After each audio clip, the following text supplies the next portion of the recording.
boa noite, queridas e queridos amigos do programa Semente Abstrata, aqui nas ondas da Rádio Vibe Mundial FM 95.7, diretamente de São Paulo, Brasil. Eu sou João Paulo Miranda, nesta sexta-feira, dia 11 de junho de 2021. Bom, pessoal, hoje nós vamos falar sobre os fascinantes druidas. Quando nós falamos em druidas, logo nos vem à mente a figura lendária e fascinante do mago Merlin, né? Imortalizado no mito do rei Arthur e dos 12 cavaleiros da Távola Redonda. Merlin está na cultura popular, está na literatura, está no cinema. Eu me lembro de que quando eu era criança, um dos desenhos do Walt Disney que eu mais gostei foi justamente A Espada da Lei, que fala da lenda do rei Arthur. E eu me lembro que eu até adquiri o gibi da Disney, que era uma representação do próprio filme, e o personagem que mais me fascinava, desde que eu era criancinha ali nos meus 4, 5 anos de idade, era justamente o Mago Merlin. E o Mago Merlin é a representação do próprio druida. Então nós vamos falar hoje um pouquinho sobre os druidas, sobre quem eram os druidas, quais as suas origens, quais as suas funções, quais os seus papéis no decorrer da história e quais foram os seus destinos, se é que podemos dizer assim, e se eles existem ainda nos dias de hoje. Então convido a todos vocês a embarcar nessa jornada rumo às antigas terras da Bretanha, da Gália, da Galícia e de tantos outros sítios, de tantos outros lugares eminentemente celtas. A Irlanda também, né? Porque a ilha da Irlanda é um território absolutamente celta. Vamos lá. Não há como falar dos druidas, gente, sem falarmos do povo celta. Dos povos celtas. E os celtas foram tribos que tinham uma identidade comum e que colonizaram diversas partes da Europa, através de diversas levas de migrações. Essas migrações das tribos celtas ocorreram durante muito tempo, no decorrer de milênios, pode-se dizer assim, sendo que as primeiras tribos celtas saíram do Oriente, da chamada Meseta do Pamir, o dedo do Afeganistão, ali bem no centro, no coração da Ásia, que foi o berço dos povos que saíram da chamada quinta raça-mãe ária, ário-semita ou mesmo ariana. E os celtas foram uma parte, foram um substrato dessa grande quinta raça-mãe, ário-semita ou, como eu disse, ariana. Os celtas foram a quarta sub-raça ário-semita, sendo que a primeira foi a ário-hindu, a segunda ário-semítica, a terceira ário-iraniana, a quarta ário-céltica e a quinta ário-germânica ou teutônica.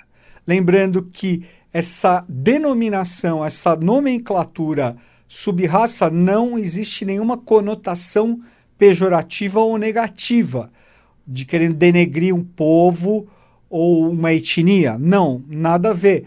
São apenas questões evolutivas. Na verdade, são estados de consciência.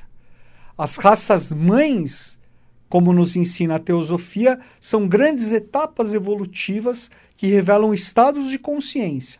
Atualmente, estamos na 5ª raça-mãe, ariana, ário-semita.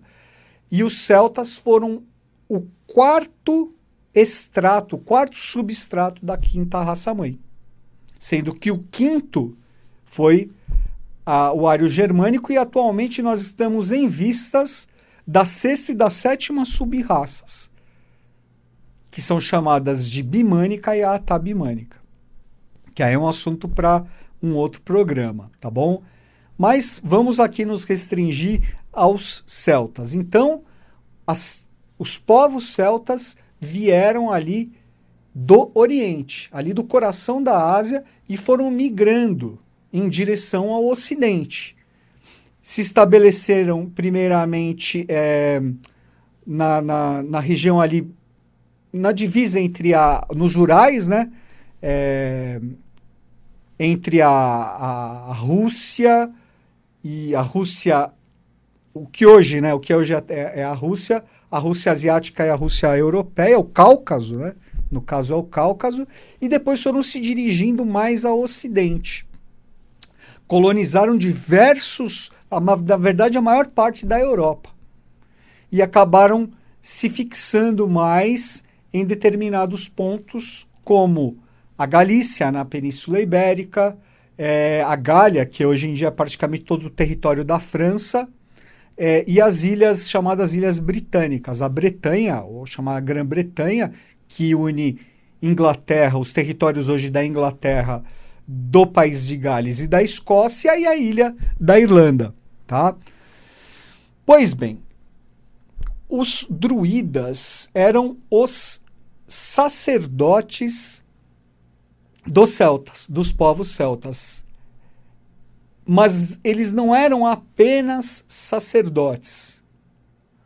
Os druidas eram educadores, eram curadores, eram educadores, eram professores, né? Eram juízes, e eram o mais elevado grau das castas dos povos celtas. Os druidas, eles tinham poder, inclusive, sobre os reis. Eles tinham a prerrogativa de destituir um rei, ou até mesmo de condenar um rei à morte, se julgassem assim necessário. Portanto, os reis celtas e as rainhas também se submetiam ao jugo, se submetiam ao poder dos druidas. Os povos celtas, eles eram nômades, né? Eles não tinham no primeiro momento essa característica de se fixar em determinado lugar, mas eles iam migrando de um lugar a outro. E, como nós vimos, existem atualmente lugares tipicamente celtas espalhados pela Europa, desde o sul da Europa até o norte da Europa, né? Mas eles, apesar de não existir uma unidade político-econômico-social, vamos dizer assim, dos povos celtas, os druidas constituíam um elo de ligação da civilização celta. Vocês devem até estar estranhando de eu estar me referindo aos celtas como civilização, já que os povos da antiguidade, os gregos, os romanos, os consideravam bárbaros, né? Mas isso é uma questão de visão, uma questão, eu acredito, limitada, parcial, sobre os celtas, no caso. Porque, embora os celtas não constituíssem uma sociedade centralizada, né? Como, por exemplo, Roma, né? que existia uma unidade política, e mesmo na Grécia, apesar de não haver propriamente uma unidade política, né, eram as cidades-estados, mas existia uma concentração, né, ali naquela região onde hoje é a própria Grécia e a península de Anatólia, onde hoje é a Turquia. De qualquer forma, os celtas, eles podemos considerar sim que se tratava de uma civilização. Portanto, não nos moldes como nós concebíamos as civilizações antigas, mas considerando que os próprios druidas eram pessoas de altíssimo gabarito, grandes sábios, versados em medicina, versados em filosofia, em teologia, ou que podemos hoje até fazer um paralelo com a própria teosofia. Eram grandes teósofos daquela época, eram grandes hermetistas, né? Alquimistas, grandes astrólogos, grandes sábios, na verdade, e existia, a sociedade celtas, existia um código de conduta muito, muito forte, tá? Então, pode-se sim, aliás, deve-se considerar que os antigos celtas constituíam sim uma civilização, sendo que os druidas constituíam o cerne, constituíam um núcleo desses povos civilizados, considerando assim os celtas como tais. Os druidas, eles eram respeitados, chegaram a ser respeitados na Grécia, recebidos em Roma. Existia um trânsito muito grande desses sábios pela Europa da antiguidade, e como eu disse, eles eram, existia uma simbiose muito grande, tá? Entre estes sábios, os iniciados de outros povos, de outras tradições, de outras nações. Então existia um trânsito de druidas à Grécia, a Roma, ao Egito e a outros lugares. Os celtas chegaram a colonizar até o Oriente Médio, por exemplo. E, claro, tendo contato com os mistérios maiores, dos quais eles eram senhores. Isso considerando os arquidruidas, né? Os altos iniciados nas ordens iniciáticas druídicas. Então, eles bebiam da mesma fonte e comungavam dos mesmos princípios dos mistérios gregos, órficos, ou de Eleusis, por exemplo, né? Aos mistérios romanos, aos mistérios egípcios, ligados às fraternidades de Luxor, Karnak, etc. Porque, pessoal, existe um código, podemos dizer assim, entre os iniciados, né? Os iniciados se reconhecem porque, essencialmente, aquele que é iniciado, ele não se subsume, ele não se restringe a uma tradição específica, a uma doutrina, a um dogma, etc. Ele transcende essas questões. Ele transcende, ele passa para um degrau superior, atingindo o quê? A essência. A essência, a fonte da qual emanam todas as tradições. Então, eu estou dizendo isso porque um druida, ele era recebido por um hierofante egípcio porque eles se reconheciam como tais. Eles eram iniciados nos mistérios maiores, assim como os sacerdotes gregos, ou os altos sacerdotes hebreus, também das fraternidades existentes ali no Oriente Médio, na Palestina, no Líbano, na Síria. Então, como existia essa simbiose, essa sinergia, os druidas recebiam influência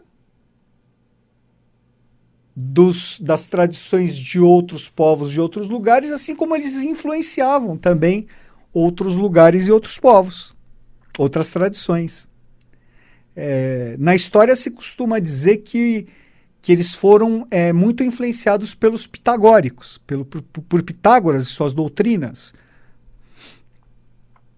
o que faz muito sentido, mas existem algumas vozes relevantes que dizem que, na verdade, Pitágoras bebeu na fonte dos druidas para criar a sua doutrina, especialmente no que diz respeito aos números, aos mistérios dos números, dos quais os druidas eram senhores, realmente. E isso é histórico. A sabedoria que os druidas tinham no que diz respeito à matemática sagrada, à geometria, etc. Certo, pessoal? A etimologia da palavra druida. Existe uma certa polêmica com relação à origem do termo, mas é praticamente certo que vem do gaélico, né, portanto, de uma dessas linhagens de línguas célticas, dialetos ou línguas célticas, que significa aquele que vê longe, tá? Aquele que vê além. Existem também alguns que advogam a tese de que significaria também em uma das linhagens dos idiomas celtas do homem do carvalho, o que também faz um certo sentido, já que a árvore sagrada para os druidas era o carvalho.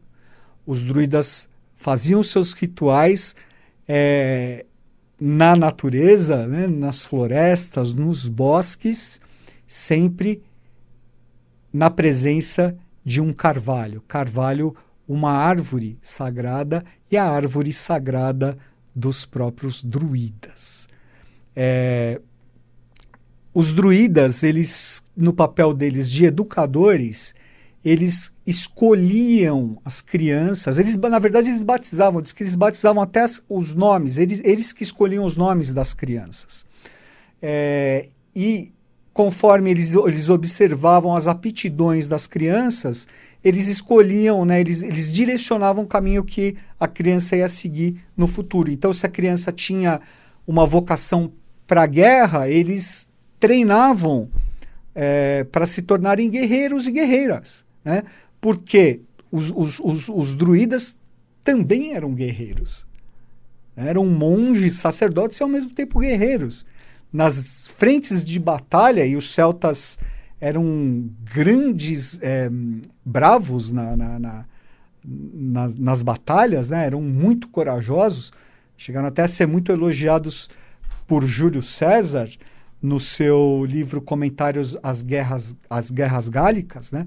O Júlio César enaltece a bravura dos celtas, mas quem ia à frente dos exércitos eram os druidas. Os druidas que davam abertura, tá? Então, eram eles que instruíam os guerreiros na arte da guerra. Ao mesmo tempo, se eles viam que a criança tinha um talento especial para o sacerdócio, eles já instruíam, já direcionavam a criança desde cedo para se tornar um druida ou uma druideza, né? Lembrando que também, né, nas sociedades célticas, o papel da mulher era muito valorizado, o feminino era valorizado. Pode-se dizer que as sociedades celtas eram matriarcais.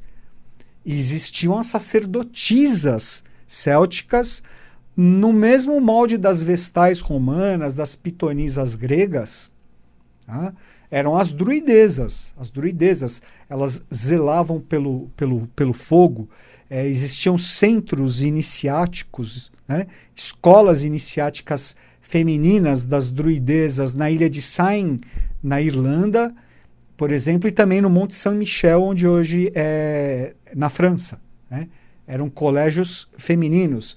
Elas zelavam pelo fogo, por Agni, pelo fogo sagrado, que é um ofício sacerdotal feminino por excelência.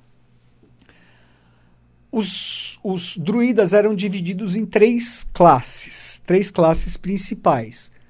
Os chamados bardos, que eram mais ligados à poesia, eles decoravam toda a tradição céltica, todos os mitos celtas eles decoravam, porque nada podia ser escrito, toda a tradição druídica era oral, era de boca a ouvido.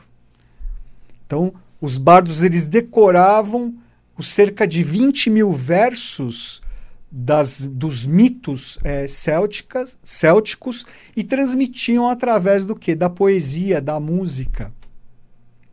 E eles usavam uma túnica, usavam um manto azul, eram reconhecidos pelo seu manto azul. Existiam os vates, outra classe de druidas.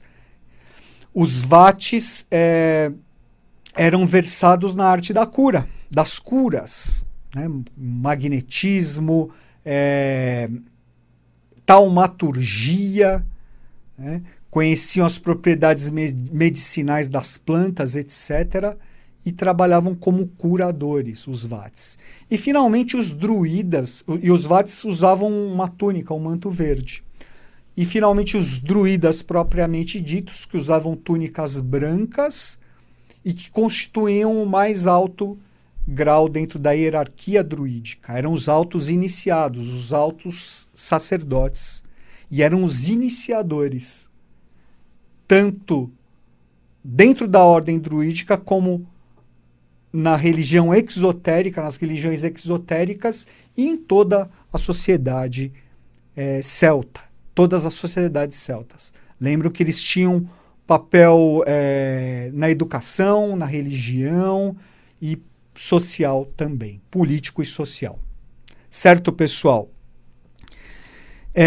Então, eu acredito que por hoje está...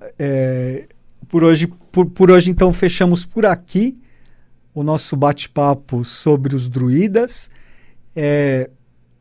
Falar sobre os druidas, falar sobre os celtas é sempre muito interessante. Existe muito ainda a ser dito, existe muito a ser explorado.